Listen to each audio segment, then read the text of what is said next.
자, 이전 추천주 간단 체크 및 추천 드리는 시간 이어갈 겁니다. 일단 추천 드리기 전에 저희 무료 추천 드린 종목들 모두 제가 유튜브에 올려드리고 있고 이 내역을 엑셀로 정리해서 카페에 올려드리고 있습니다. 자, 지금 말씀드린 부분은 저희 유튜브 제목 아래 상세 페이지를 참고해 주시면 감사하겠고요. 그게 아니시라면 네이버에 왕심심 카페 검색하시면 맨 위 상단에 저희 카페가 뜹니다. 자, 해서 클릭해서 들어와 주시면 되겠고요. 또 저희 카페에 올라가는 내역이 이 엑셀 이미지 파일입니다. 이게 21년도 1월부터 현재까지 데이터가 누적되어 있고 승패 여부 등이 기록이 되어 있습니다. 자, 카페를 통해 확인해 주실 수가 있고요. 21년도 최고 누적 수익 기준 1월부터 12월 달까지 합계가 3426.15%, 1096승 87패, 1183개 표본 92.6% 승률을 달렸습니다. 자, 22년도 역시 동일한 관점에서 보면 최고 누적 수익 3558.96%, 209승 10패고요. 219개 표본 95% 승률을 달리고 있습니다. 또한 오늘 3월 24일자 기준 데이터가 누락된 부분, 이 부분은 제가 정리해가지고 자정안으로 카페에 올려드리도록 할 테니 참고해 주시면 감사하겠습니다. 자, 그럼 분석 및 추천 드리는 시간 이어가도록 하겠습니다. 자, 이전 추천드렸던 종목들 먼저 볼 텐데 일단 첫 번째 종목은 문배철강입니다. 자, 철강주인데 변동이 역시 심했습니다. 굉장히 좀 하이 무브먼트 패턴을 기록을 했고 오늘 어쨌든 7% 정도 밀려 있는 모습입니다.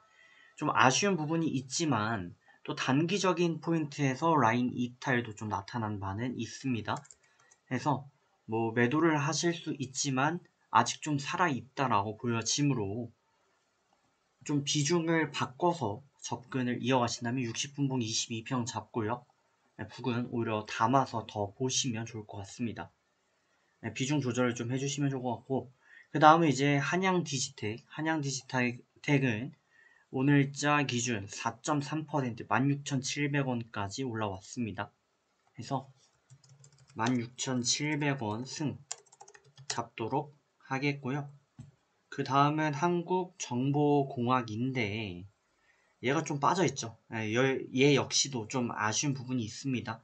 지금 아무래도 좀 많이 예민한 시기입니다. 증시적으로도 그렇고 종목들이 뭐 테마에 맞춰서 굉장히 좀 등락폭이 큰데 아직은 좀 그래도 지켜봐야 된다. 그러니까 좀 적은 비중으로 나는 여기서 컷할래 라고 하고 나가셨다면 뭐 어쩔 수 없지만 그 외 분들은 좀 더 지켜보시는 게 맞는 그런 종목이고요. 소프트센 같은 경우는 또 3670까지 올라가셨습니다. 이게 3670이니까요. 승 잡아야 되겠고 이 종목 같은 경우 시가 갭기였거든요. 그러니까 시가에 잡았다 쳐도 기본 차익 3% 먹는데 무리는 없었겠지만 그럼에도 불구하고 전일 무료 추천 종목의 특성상 좀 대응하기 어려웠던 종목임에 대한 부정할 수 없지 않나라고 보여집니다. 이런 거는 보통 이제 종가에 매수를 좀 해주셔야 되는데 무료 추천 종목의 특성상 그게 좀 힘들었기 때문에 이거는 좀 패싱 해야 될 것 같습니다. 자, 그 다음 K옥시언이고요. 32,500원까지 올라갔죠. 역시 승 잡습니다. 자, 그 다음에 KPX 생명과학 하루 더 지켜보시고요. 남해화학은 12,750원 승 잡고요. 마지막 까뮤 ENC 오늘 3,515원까지 올라줬습니다. 승 기록합니다. 자, 나머지는 한번 지켜보시면 좋을 것 같고 이게 안 올라올 것 같으면서 테마가 강하기 때문에 좀 지켜보셔야 됩니다. 자, 그리고 시장 보는데 일단 뭐 시장은 기존에 드리던 의견 다시 한번 또 반복해서 드리면 2월달까지 2600 라인 이탈 가능성 30%가 안 된다. 그 중에서 10% 정도를 강조드렸고요. 3월달 들어와서 이제 우크라이나 또 러시아발 전쟁 공포감이 극대화되면서 확률이 10% 정도, 아니 30% 정도로 늘어났습니다. 이탈 가능성이. 하지만 현재는 금리 인상의 파고가 지나갔고요. 전쟁 악재도 많이 지나갔다라고 볼 수 있습니다. 그런 상황이지만 푸틴이 핵을 아직도 거론을 하고 있고요. 푸틴의 성격상 러시아가 지는 길로 계속 가다 보면은 핵을 날릴 수 있다. 소형 핵이라도 날릴 수 있다라고 보는데, 소형 핵이 만약에 발사가 된다면 2600 이탈이 나오긴 하겠죠. 하지만 그때는 담아야 된다. 왜냐면 이게 이탈되고 진짜 세계 3차 대전, 핵전쟁으로 비화될 것으로 예측이 된다면, 그렇다면 어차피 저희는 다 죽습니다. 그렇기 때문에 그 걱정까지 하는 건 좋지가 않을 것 같고, 그냥 투자 관점에서 본다면 만약에 2600은 깨질 일이 없지만 깨진다면 오히려 기회로 더 삼아 가셔야 된다라는 말씀드립니다. 자, 그리고 제가 이 데이터를 한번 보여드리도록 하겠습니다. 자, 지금 이 보이시는 게 무엇인가? 미국 증시인데요. 나스닥이고요. 이게 나스닥인데 이게 18년도고요. 이게 지금 현 상황 22년도 데이터입니다. 자, 그러면 저희가 지금 우려하는 게 뭐냐면요. 증시가 이렇게 보시면은 지금 패턴이 이런 모습을 보이고 있는데, 이게 2018년도에 과거 데이터를 쭉 보면 이런 모습을 그렸다. 이런 모습을 그려가지고 이때 하단을 치는 듯 했지만 이만큼 더 내려갔었다 라는 거예요. 근데 여기에 대해서 이제 데이터를 제가 비교를 해서 말씀을 좀 드리도록 하겠고, 또 이에 대해 이제 우려하시는 분들이 생각 외로 많으시기 때문에 제가 말씀을 좀 드리는 게 맞다라고 판단을 했습니다. 자, 일단 사이즈를 먼저 좀 재볼게요. 당시 8100대 기록했던 나스닥이 하단까지 밀렸던 게 16%였습니다. 그리고 더 밀리면서 24% 수준까지 밀렸다라는 거예요. 근데 지금은 어떻냐? 지금도 뭐 마찬가지로 그 정도 밀려 있고요. 22%, 23% 정도 밀려 있습니다. 그러면 하락폭은 똑같다라고 볼 수 있습니다. 그래서 이만큼은 이제 5번 사이클, 즉 이 사이클로 접어든다라고 봐야 되는데, 이게 그 여론전이라고 해야 될까요? 아무래도 이 JP 모건을 비롯해가지고 이 은행 기업들, 또 증권사, 뭐 노무라 등등 다양한 이 기업들의 전망이 엇갈리고 있어요. 증시가 올라올 것이다 라고 보는 관점은 긍정론인데, 반대로 이만큼이 더 떨어질 것이다. 그러니까 지금 차트로 보면 여기서 이만큼은 더 떨어져야 된다. 한 10,000포인트까지 떨어져야 된다.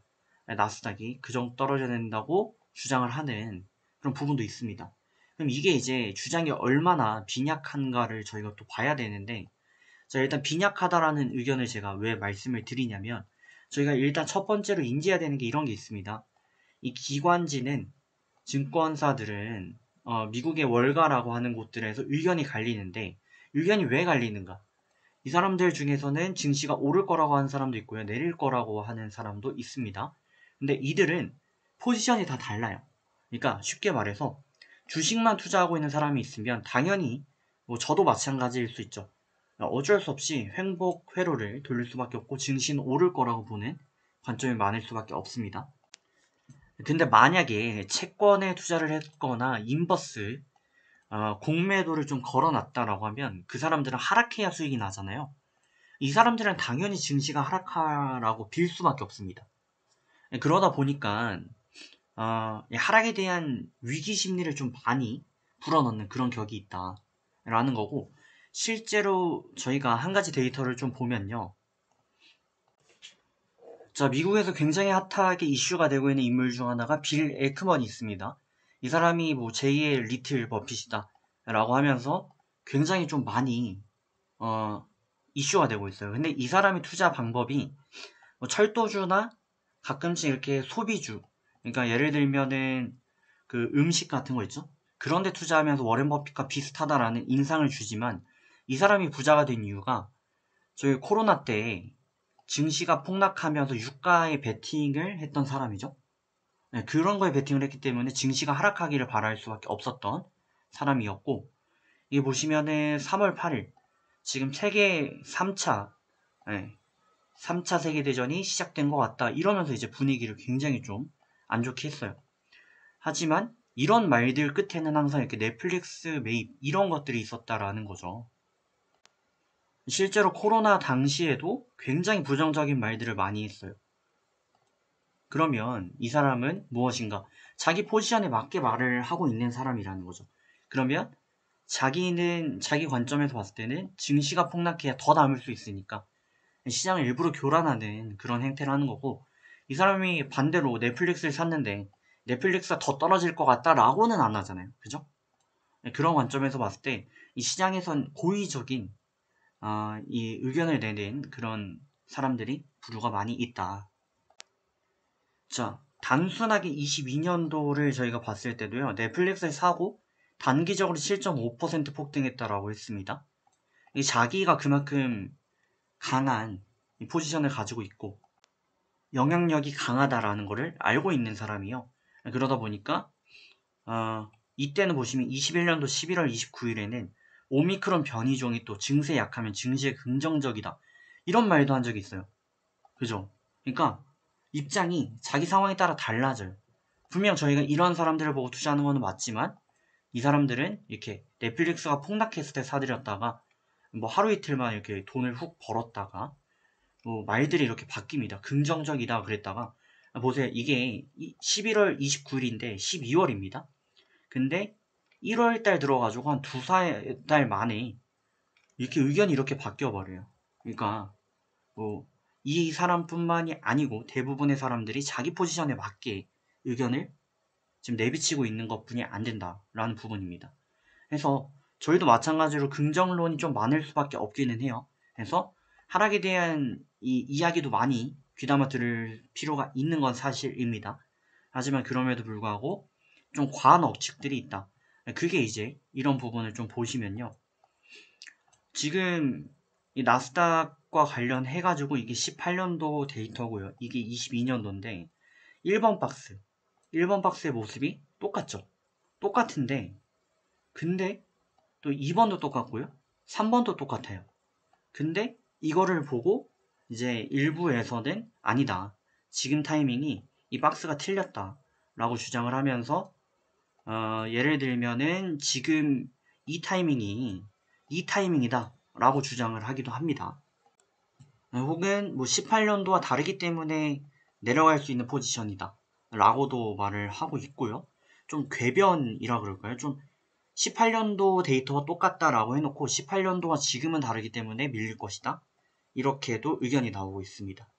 이런 부분에 대해서 저희가 일희일비할 수는 없다라는 겁니다. 그리고 반대로 18년도와 지금의 상황이 완전 똑같지 않은데 무조건 5번으로 갈 것이다 라고 예측하는 것도 사실은 맞는 논리는 아니에요. 하지만 이때와 상황이 비슷하다라면서 증시가 많이 밀릴 것이다 라고 하는데 또 뭐 이런 것도 있어요. 예를 들면은 지금 상황이 이때는 이만큼 빠졌다라는 거예요. 근데 지금은 이 3번 박스가 이만큼 뿐이 안 빠졌기 때문에 추가 하락 여력이 있다 라고도 하는데 앞서 차트를 보여드렸지만 지금 나스닥이 고점비로 따지면 지금도 23% 빠져 있습니다. 그러면 2018년도 같은 경우도 고점비 24%거든요. 그러면 뭐 비슷하게 얼추 빠졌다라고 볼 수 있습니다. 그래서 뭐 이런 것보다는 저희가 좀 더 좀 집중적으로 봐야 되는 데이터는 다소 신뢰도가 높은 저희 대표적으로 볼 수 있는 게 이제 장단기 금리차 같은 데이터가 있고요. 그죠? 장단기 금리차 데이터가 있고 또 그 외의 데이터로서 여러 가지가 있는데 고용지표 같은 게 있을 수 있고요. 또 기업들 실적들, 예대 마진율, 그러니까 미국인들이 얼마나 현금 보유가 탄탄한가 이런 부분인데 이런 것도 아직도 여유가 굉장하다라고 나타나고 있고 그 외에도 뭐 신규 주택 착공수도 어제 이제 제가 말씀을 드린 바가 있는데 굉장히 유사한 패턴으로 좀 많이 움직였다. 자, 이게 신규 주택 착공 지수 데이터인데 이게 대략 1600에서 2000 정도 갔을 때 경제가 꼭지를 찍었다, 천장을 찍었다라고 합니다. 그래서 이게 단기적인 데이터로 근시안적으로 굉장히 잘 맞아떨어지는데 이게 1600을 넘었을 때 슬슬 정점을 시장이 찍는다 라는 거고요. 그런 관점에서 봤을 때 지금도 1600을 넘고는 있죠. 네. 그러니까 시장이 고점에 다다라가는 거는 뭐 맞는 것 같은데, 시장이 폭락할 때는 이렇게 신규주택 착공수가 폭락했다라는 거예요. 그러니까 주택이라는 거는 미국 경제에선 특히나 빼놓고 볼 수 없는 경제 지표 중 하나인데, 이 신규 주택을 사고자 하는 이 수요가 몰리면 당연히 경기는 지속될 것이고요. 만약에 이게 꺾이면 돈이 없다라는 거잖아요. 주택을 더 이상 살 사람이 없다라는 거니까 경기도 무너진다라고 보는 거죠. 근데 지금 이 데이터를 이제 보시면요. 지금 우상향 속에 있습니다. 네, 그렇기 때문에 아직 이러한 데이터를 봤을 때 당장 문제되는 부분은 없다라는 거고, 이 신규 주택 착공 지수가 굉장한 정확도를 자랑을 하는데, 이게 진짜 근데 폭락이 나온 후에는 진짜 시장이 폭락이 나왔습니다. 그렇기 때문에 단기적으로 이게 폭락세가 이어지면 정말 폭락장이 나오는구나 라고 인지를 할 수가 있어요. 그만큼 정확합니다. 그런 지표인데, 근데 이걸 또 보고도 이제 해석이 천차만별이 될 수는 있거든요. 그렇기 때문에 저희 보기 나름입니다. 근데 어쨌든 1600을 넘어서면서 이제 과도기에 진입을 하고, 대략 꼭지를 완전 찍었던 건 2000 정도 돼가지고, 이때는 뭐 불황은 아니었잖아요. 그죠? 네, 불황이 됐을 때는 2400, 2000, 이때도 2000 넘었었고요. 2000년도 후반 이 금융위기 때도 2000을 넘었습니다. 그렇게 봤을 때 아직 이만큼이 남아있다 라고도 볼 수가 있다. 그러니까 이 경제에 대해서 나쁜 표식과 좋은 표식이 여러 가지가 있다. 하지만 너무 증시가 많이 밀려있는 상황에서 어떻게 보면 좀 빈약할 수 있는 그런 부정적인 지표가 좀 많이 나오고 있는데, 아직까지는 더 신뢰도 높은 긍정 지표가 더 많은 것은 사실이다 라고 보시는 게 맞을 것 같습니다. 이 부분에 대해서 다시 한번 말씀을 드리면, 그 시장의 부정론자들은 잘 보시면 시장이 안 좋아야 득을 보는 뭔가가 있는 사람들이에요. 네, 그렇기 때문에 그런 의견이 나오는 건데, 여기에 대해서 여러 가지 체크를 해보면 이미 많이 빠진 것도 사실이고, 증시가 마이너스 23% 수준이면 2018년도를 제외하면요, 이거는 뭐 과거 IT 버블과 그리고 금융위기 때와 그리고 코로나, 그러니까 20년 정도마다 창궐하는 그런 악재급의 버금가는 폭락세였던 것도 사실이다 라는 부분이기 때문에 저희가 무조건적으로 이렇게 볼 수는 없다. 그러니까 제가 강조드리고 싶은 거는 지금 시장에서 무조건 쫄지만은 않으셔도 된다 라는 부분입니다. 그러면 저희가 보고 있는 거는 이제 4월 달에 실적 발표 시즌이 나타나고 있어요. 그러면 이때 애플이고 뭐 테슬라고 할 것 없이 실적이 발표가 될 거고, 그 실적은 좋을 가능성이 높아요. 아직까지 미국 경제는 호황이기 때문에. 그렇다면 꼭지가 천장이 빨라야 4월 달일 것이다 라고 봅니다. 그러므로 그 후에 한번 체크를 해보고 나서 다시 판단을 해도 늦지 않다. 지금 이게 저희가 마인드 컨트롤 당할 이유는 없다. 그러니까 오르는데도 하락에 대해 공포를 느끼고, 하락하면 더 하락에 대한 공포를 느끼는, 이게 참 너무 힘든 그런 이 매너리즘에 빠져 계신 분들이 많이 계셔서 조금 안타깝습니다. 근데 뭐 뭐든지 공짜로 벌리는 돈은 없잖아요. 그러니까 어떻게 보면 저희 심리적인 이 공포감에 따른 또 보상을 받는 셈인데, 주식으로 돈 버는 분들은. 근데 장기적 관점에서 보면은, 또 제가 이 지표 마지막으로 좀 보여드리고 마무리를 할까 하는데, 네, 이겁니다. 제가 이제 S&P 500 지수를 거의 이게 몇 년인가요? 60년도부터니까 지금 뭐 80년, 40년, 60년 정도 데이터를 가지고 왔습니다. 보시면은 간단합니다. 경제 위기는 이 회색 기둥들이에요. 그럼 이 경제 위기가 있었다라는 걸 저희가 알 수는 있죠.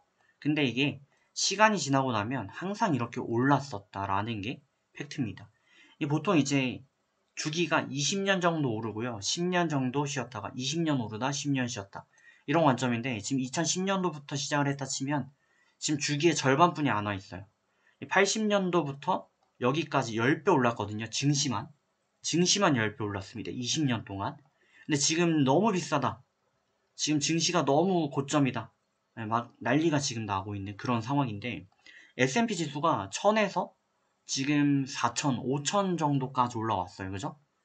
그러면 이때 80년도에 해당했던 100포인트에 비하면 2000년도 버블은 1500 이렇게까지 갔거든요. 2000 이렇게 갔으니까 지금은 5배 오른 거고 이때는 20배 오른 건데 아직 한참 멀었다 라는 그런 해석도 가능합니다. 근데 이 부분에 대해서는 의견이 갈릴 수 있으니 한 가지 팩트만 전달을 좀 드리면 이렇게 많은 위기가 있었지만 결국 증시는 어떻게 됐다? 지금 미국 증시는 200년 넘도록 우상향하고 있고요. 200년 동안 10만 배인가? 올랐죠. 10만 %인가를 올랐습니다. 그렇기 때문에 장기적으로 보면 미국 증시는 떨어질 수가 없다. 이거는 절대 불변의 법칙인데요. 경제가 성장하고 물가가 상승하고 신기술이 발명될수록 오를 수밖에 없습니다. 마차를 타다가 자동차가 나오고 자동차가 전기차가 되고 자율주행차가 되면서 시장은 계속 상승하고요. 손수, 이 손으로만 하는 그런 노동, 직계합적인 그런 산업을 이끌어 갔었다면 이게 기계화되고 로봇화되고 그럴수록 계속 또 발전할 수밖에 없다라는 겁니다. 워렌 버핏이 이렇게 해서 지금 매년 20%씩 번 거죠.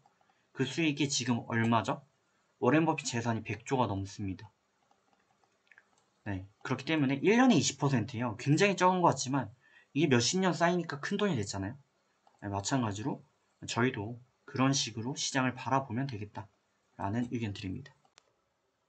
오늘 시장에 대해서 좀 길게 다룬 이유는 혹시 뭐 제가 뭐 불편하거나 뭐 그래서 그런 거 아닌가 오해하실 수도 있기는 한데 그런 건 아니고 이 지표상에 여러 가지 관점들이 있는데 생각보다 이 불안해 하시는 분들이 지금 많이 계시기 때문에 그 불안을 좀 잡아드리고자 말씀을 좀 드리는 부분이고